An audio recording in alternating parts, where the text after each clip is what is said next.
Hey everyone, welcome back. ये वांगशन fan fiction माई 5G omega wife है। ये उसका पार्ट 3 है। प्रीवियस पार्ट के लिंक डिस्क्रिप्शन में है, आप वहाँ पे चेक कर सकते हो। तो चलिए बिना देरी के शुरू करते हैं। लैन शिचेन वांग जी के पास उसके रूम में जाते हैं। वो जाके बोलते हैं, वांग जी ये सब क्या है? लेकिन वांग जी कोई आंसर नहीं करता। वो जाकर खिड़की के पास खड़ा हो जाता है।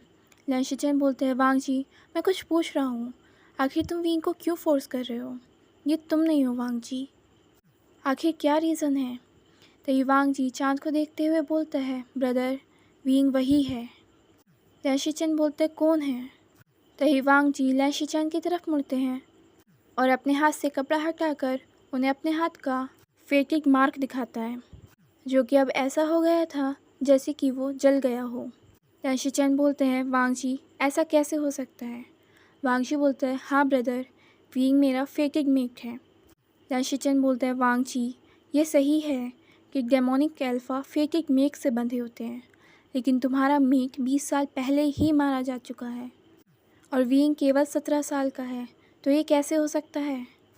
वांगशी बोलता है, ब्रदर अगर ऐसा है तो फिर प्रिडिक्शंस क्यों नहीं बदली गई? मेरे हाथ से ये निशान अभी तक गायब क्यों नहीं हुआ है? वांग जी अगर प्रिडिक्शंस पे विश्वास भी करें तो भी उनके अनुसार तुम्हारे मेक की पावर तब दुनिया के सामने आएगी जब वो तुमसे प्यार करेगा। उसे उसकी ताकत का एहसास भी तभी होगा जब उसे तुम्हारे प्यार का एहसास होगा। लेकिन विंग पहले से ही मून पावर का इस्तेमाल करता है, तो ऐसे कैसे हो सकता है? वांगशी बोलता है, विंग के पास मून पावर नहीं है ब्रदर। लैशिचन बोलते हैं, पर ऐसा कैसे हो सकता है? हम सभी को पता है कि विंग मून पावर का इस्तेमाल करता है। वांगशी बोलता है, विंग बस मून पावर का इस्तेमाल इसलिए कर सकता है क्योंकि विंग मूनलाइट की इमेजिनेशन है। लैशिचन बोलते हैं, क्या? वांगशी बोलता है, हाँ। लैशिचन बोलते हैं, वांगशी लेकिन फिर भी तुम्हें तुम्हारा ये निशान तुम्हारे जन्म के 6 महीने बाद ही मिल गया था। इसका मतलब तुम्हारे जन्म के 6 महीने बाद ही तुम्हारे मेक ने जन्म ले लिया था और तुम 24 साल के हो वांगशी और विंग केवल 17 साल का। वांगशी बोलता है, आप ही बताइए ब्रदर, क्या आपको ये बात अजीब नहीं लगती? अगर मेरा मेट मारा जा चुका है तो फिर ये निशान अभी तक मेरे हाथ से क्यों नहीं गया? हाँ ये सही है कि उस वक्त ये चेंज हुआ था, मुझे काफ़ी दर्द भी हुआ था और अब ये ऐसा दिखता है जैसे जल गया हो, लेकिन ख़त्म तो नहीं हुआ। और उसके मरने के बाद भविष्यवाणी क्यों नहीं बदली गई? और भविष्यवाणी में ये क्यों है कि मेरे मेट की ताकत तभी सामने आएगी जब वो मुझसे प्यार करने लग जाएगा, और इसके लिए उसे उसका 18 साल से पहले ही मुझसे प्यार करना होगा। और मून गॉडेस को क्या ज़रूरत थी विंग को मूनलाइट की इमेजिनेशन से बनाने की? और विंग साथ में मून पावर का इस्तेमाल करता है, जबकि उसके पास तो मून पावर है ही नहीं। ज़्यादातर ओमेगा यूनमर्क से गायब हो रहे हैं, और स्पेशली नॉर्थ ईस्ट से, जहाँ पर वाइट एनर्जी वाले ओमेगा ज़्यादा रहते हैं। और ये प्रिडिक्शन, ये निशान मिलने के पूरे 1 साल बाद क्यों हुई थी? लैशिचन बोलते हैं, लेकिन तुम्हें कैसे पता कि विंग ही तुम्हारा मेट है? तो युवांग जी लैशिचन के सामने अपना हाथ आगे करते हैं और अपने हाथ में एक नीली ज्वाला दिखाते हैं। उस ज्वाला में एक क्रिस्टल दिख रहा था। लैशिचन बोलते हैं, वांग जी ये? वांग जी बोलता है, ये विंग का है। और तभी वांग जी अपने दूसरे हाथ में फिर से नीली ज्वाला दिखाता है। उसमें एक दूसरा क्रिस्टल होता है। ये क्रिस्टल वांग जी को तब दिया गया था जब उसे ये निशान मिला था। वांग जी उन दोनों क्रिस्टल को मिला देता है और एक बना देता है। वो बोलता है, ब्रदर इन दोनों का एक हो जाना ये बताता है कि विंग मेरा मेट है।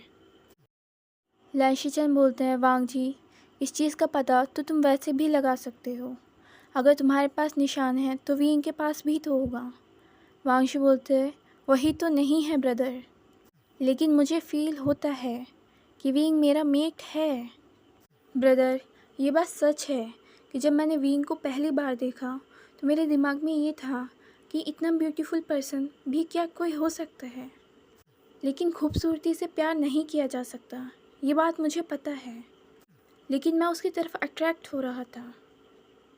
जब शाओ शिनचैन विंग को वहाँ से ले गए थे तब मैंने एक क्रिस्टल वहाँ पर देखा था। जो विंग से नर्वसनेस की वजह से छूट गया था। वो फीलिंग कि विंग को डेस्टिनी ने मेरे लिए चुना है, इसे पूरा इस क्रिस्टल ने करके बताया है। और ब्रदर, जब आज हमने दीवार बनाई, मुझे तभी तो पता चला कि विंग के पास मून पावर नहीं है। पहले मैं हैरान था जब उसने कहा कि वो अपनी मून पावर से दीवार बनाएगा। जब हम लोग वहाँ पे दीवार बना रहे थे, विंग ट्राई कर रहा था लेकिन दीवार नहीं बन रही थी। लेकिन मेरी डिमोनिक पावर के साथ दीवार बन गई। इसका मतलब यही है ना कि हमारी शक्तियाँ एक साथ एक दूसरे के लिए काम करती हैं। विंग को ये लगता है कि उसके पास इनफ पावर नहीं है, बल्कि एक्चुअली में तो उसके पास पावर है ही नहीं। शिचैन बोलते हैं, ये सारी चीज़ें बहुत ही ज़्यादा अजीब हैं। सच में मुझे भी अजीब लग रहा है। वांगशी बोलता है, इसीलिए मैं चाहता हूँ कि मैं विंग से शादी कर लूँ, क्योंकि विंग अभी 17 साल का है और उसके 18 साल के होने से पहले अगर विंग को मुझसे प्यार हो जाएगा तो ही उसकी ताकत सामने आ सकती है। और ये सारी चीज़ें एक मिस्ट्री की तरह हो रही हैं। इधर दूसरी तरफ हम वेंचाओ को देखते हैं, जो कि सारी चीज़ें तोड़ फोड़ कर रहा था। वेंचाओ गुस्से में एक लेडी के पास जाता है, बोलता है, कब तक टाइम लोगी तुम? कब ये एनर्जी बॉल तैयार होगी? मुझे किसी भी कीमत पे विंग चाहिए। वो लेडी बोलती है, अपनी ये आशिकी से बाहर निकलोगे या नहीं? वेंचाओ बोलता है, मैंने तुम्हारी मदद विंग को पाने के लिए करी थी। वो लेडी बोलती है, हाँ तो इतने टाइम से मैं तुम्हारी मदद कर रही हूँ। वेंचाओ बोलता है, लेकिन मुझे विंग चाहिए। वो लेडी बोलती है, तो क्या तब तक तुम वेट नहीं कर सकते जब तक एक डार्क एनर्जी की बॉल तैयार ना हो जाए? वेंचाओ बोलता है, लेकिन किंग वो विंग से शादी करने वाले हैं। वो लेडी बोलती है, तो फिर बहुत सारे ओमेगा लाओ ना, जो हमें एक साथ सारी बलि दे सकें। वेंचाओ बोलता है, ला तो रहे हैं। वो लेडी बोलती है, तो क्या ये इनफ है? और हमें उस रेयर ओमेगा को भी ढूंढना होगा। वेंचाओ बोलता है, तुम्हें जो करना है करो, मुझे बस विंग चाहिए। वेंचाओ वहाँ से चला जाता है। वो लेडी एक पर्सन को बुलाती है और बोलती है, इस पर नज़र रखो, अपनी आशिकी के चक्कर में ये हमारा काम ख़राब ना कर दे। वेंचाओ फिर से अपने रूम में जाता है और सारी चीज़ें तोड़ फोड़ करने लगता है। वो बोलता है, 1 साल की थी तुम आइंग जब पहली बार तुम्हें देखा था। मैंने अपने फादर से कहा था कि मैं चाहता हूँ कि तुम मेरी वाइफ बनो, पर तुम्हारी मदर ने कहा कि तुम्हारी शादी उसी से होगी जिसे तुम प्यार करोगे। जब तुम 5 साल के हुए आइंग, तुम और ज़्यादा प्यारे लग रहे थे। मैंने तुमसे पूछा था कि बड़े होकर क्या तुम मेरी वाइफ बनोगे, लेकिन तुमने मुझे रिजेक्ट कर दिया आइंग। मैं उस दिन बहुत रोया था आकर, और उस दिन मैंने डार्क एनर्जी का रास्ता चुना। तुमने मुझे रिजेक्ट किया था, और उस दिन मैंने तुम्हारे मदर और फादर दोनों को ही ख़त्म कर दिया था। तुम उस वक्त बहुत रो रहे थे आइंग, इवन कि बेहोश भी हो गए थे। मैं उस वक्त तुम्हें अपना बना लेता, तुम्हें अपने साथ ले आता, लेकिन वो जियांग फैमियान, वो तुम्हें बचा कर ले गया। मैं उसे भी ख़त्म कर देता, लेकिन तुम्हारी मदर, वो बीच में आ गई थी।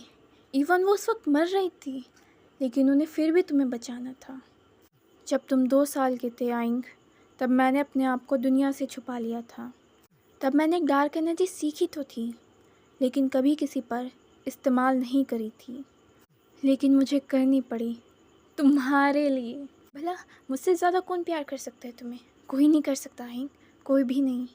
15 साल हो चुके हैं जब मैंने खुद को छुपा रखा है, लेकिन पिछले 1 साल से बार बार तुम्हारी शादी का प्रपोज़ल भेजा जाता है, लेकिन वो जियांग फैमियान, वो अब भी बीच में आ जाता है। मैं सबको ख़त्म कर दूँगा, और तुम सिर्फ मेरे होगे और किसी के नहीं, किंग के भी नहीं। तुम सिर्फ मेरे हो। और ये कह के वो बहुत तेज़ी से चिल्लाने लगता है। वेंचाओ के चारों तरफ भी धुआं आ जाता है। इधर अविंग और वांगजी की शादी की तैयारियां हो रही थी। जियांगचंग बोलता है अपनी मदर से, मदर आप अब भी क्यों मान गई हो? तो ये पीछे से यानली बोलती है, आचेंग क्या पता यही सही हो आइंग के लिए? जियांगचंग बोलता है, मतलब शिजे? यानली बोलती है, जियांगचंग ये बात तुम्हें भी पता है कि हम आइंग को हमेशा छुपा कर नहीं रख सकते। जियांगचंग बोलता है, पर शिजे। यानली बोलती है, आचेंग वो एक डेमोनिक एल्फा है, तो डोमिनेंट और डेमोनिक दोनों ही उनका नेचर है। पर क्या अपनी इस नेचर को उन्होंने विंग पे इस्तेमाल करा? मुझे नहीं लगता कि वो आइन को हर्ट करेंगे। तुम खुद सोचो आचेंग कि मीटिंग के दौरान वो आइन को देख के कैसे शांत हो गए थे और वो हमेशा उससे प्यार से बात करने की कोशिश करते हैं। जियांग चंग बोलता है, लेकिन ये बात तो सभी जानते हैं ना कि वो किस तरह से लोगों को मार देते हैं। यानली बोलती है, आचेंग, एक पर्सन की गुड और बैड दोनों साइड होती हैं और प्यार बहुत सारी चीज़ें बदल देता है। प्यार की नफ़रत से फरिश्ता भी शैतान में बदल जाता है और प्यार की अच्छाई से शैतान भी फरिश्ते में बदल जाता है। प्यार की खूबसूरती यही होती है आचेंग कि हमें उस पर्सन के लिए सब कुछ करने के लिए मजबूर कर देता है जिससे हम प्यार करते हैं और जिससे वो खुश रह सके। अब वांग जी और विंग दोनों की ही शादी हो जाती है। विंग इस शादी में बिल्कुल भी खुश नहीं था, लेकिन वो कुछ नहीं कर सकता था। विंग अपने रूम में बैठा हुआ वांग जी का वेट कर रहा था। अब शादी के बाद पहली रात थी। विंग ने ये पहले ही क्लियर कर दिया था कि उसे फिजिकली रिलेशनशिप नहीं चाहिए, लेकिन वो फिर भी नर्वस हो रहा था क्योंकि उसे नहीं था कि वांग जी को ये चीज़ याद है या नहीं। वांग जी रूम में एंट्री करता है। वो देखता है कि विंग तो काफ़ी ज़्यादा नर्वस हो रहा है। वो एक ईवल स्माइल के साथ विंग की तरफ बढ़ने लगता है। विंग भी पीछे हटने लगता है, बोलता है दूर हो, लेकिन वांग जी उसकी तरफ बढ़ता रहता है। विंग बोलता है दूर रहो, कहा ना मैंने, मेरे पास मत आना। वांग जी विंग को बेड पर पुश कर देता है और उसके ऊपर आ जाता है। विंग पैनिक करने लगता है।